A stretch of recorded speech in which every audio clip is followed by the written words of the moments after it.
OK，其实它可以 test 到它150 mAh 啊，150 mAh的 low 电呢，它是 test 得到了这里哦，standard 了。所以现在这个我们不要去按哦，一按你晚上一按你就整间屋子没有电了，就是跳闸了哦，电闸 tripping 啦，其实就是说好事咯，就你那个 ELCB 是可以正常操作咯。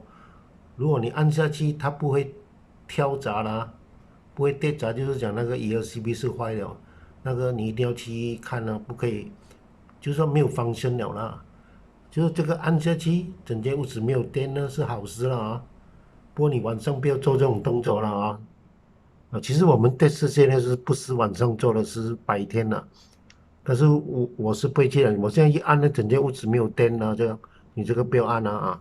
现在我开灯看 OK 吗？OK 咯，三盏灯照就是 OK 了，fine，全部 OK 了，我的这个没问题咯。三盏灯嘛，correct 嘛，那 correct 啊，correct 还是 connect 哦？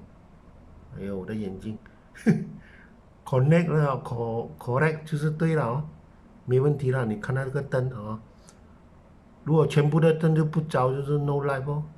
如果前面两盏灯着，就是 no 二了哦，那个小心哦。前面两盏灯着，后面没有着，是你没有地线哦。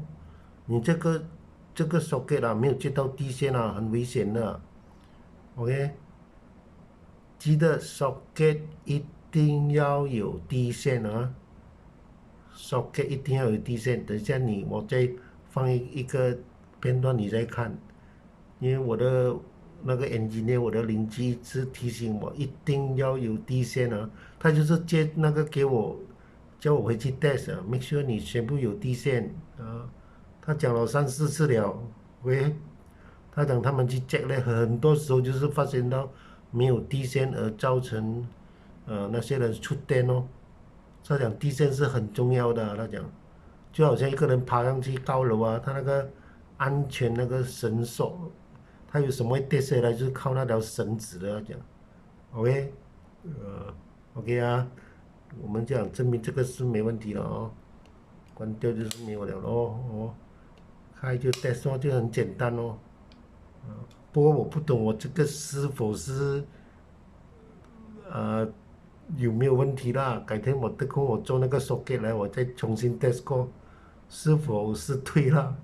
现在我不可能去做一个有问题的来 test 嘛。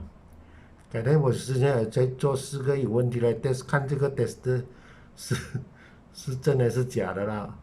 不过这个是肯定，你一按下去很容易，一按就，如果就要一按，整间屋子电就是 ELCB OK 咯。这就好像你去你的 ELCB，你本身的 ELCB 也是有一个 button 的，也是可以 test 的。现在我是在这里 test 咯，就是他的意思讲，你这里这样按就代表你这里出问题。